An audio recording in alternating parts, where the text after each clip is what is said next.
নমস্কার, শুভকামনা সকলের জন্য।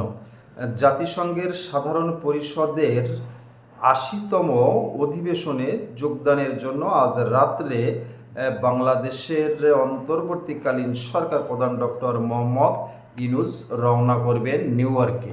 এ প্রসঙ্গে কয়েকটি কথা আপনাদের মাঝে বলার চেষ্টা করছি। আপনারা সকলে জানেন, জুলাই আগস্টে মূলত যে আন্দোলন হয়েছিল সে আন্দোলন ছিল বৈষম্য দূরকরণের আন্দোলন, কোঠা বিলুপ্তকরণের আন্দোলন। এই আন্দোলনের প্রেক্ষাপটেই বা আন্দোলনের ফসল হিসেবে বর্তমান সরকার দায়িত্ব গ্রহণ করছে বা ক্ষমতায় আছে ডক্টর মোহাম্মদ ইউনূসের সফরসঙ্গী, অর্থাৎ নিউ ইয়র্কে তিনি যাচ্ছেন, সফরসঙ্গী হিসাবে যাচ্ছেন ইতিমধ্যে আমরা শুনতে পেরেছি বা সূত্রমতে জানতে পেরেছি।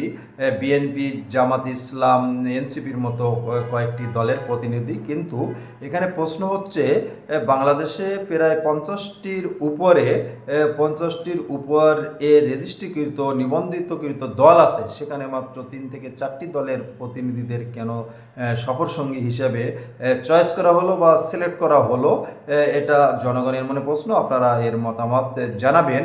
আপনারা এটাও শুনেছেন ইতিমধ্যে বাংলাদেশ থেকে যে সকল উপদেষ্টারা বিশেষ করে সরকারি দলের প্রতিনিধিত্ব করার জন্য যারা বিদেশে সফর করছেন, তারা অনেকেই মবের সম্মুখীন হচ্ছে, ডিমের আঘাত পাচ্ছে। এটা আপনারা ইতিমধ্যে কয়েকটি দেশে দেখেছেন, লন্ডনে দেখেছেন, আপনারা দেখেছেন, নিউ ইয়র্কেও দেখেছেন, এমনকি মালয়েশিয়াও দেখেছেন বা কয়েকটি দেশে ইতিমধ্যে দেখেছেন যে মবটির প্রচলন অন্তর্বর্তীকালীন সরকারের সময় বাংলাদেশে ব্যাপকভাবে বেড়েছে।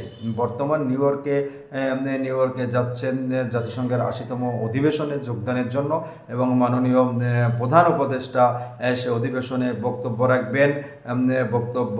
রাখবেন 26 তারিখ এবং 2রা অক্টোবর বাংলাদেশে আবার ফিরে আসবেন। সেখানে আওয়ামী লীগের নেতাকর্মীরা স্লোগান, মিছিল, মিটিংয়ের জন্য শোনা যাচ্ছে প্রস্তুত রয়েছে।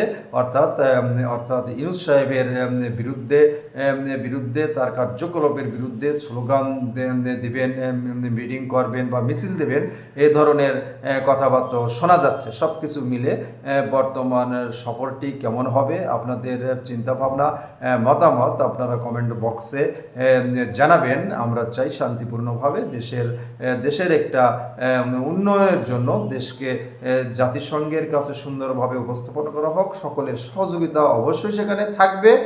তবে আমরা দেখতে চাই, অপেক্ষা করব সফরটি কেমন হয়। আপনাদের মঙ্গল কামনা। আজকে পর্যন্ত ভালো থাকবেন সবাই। নমস্কার।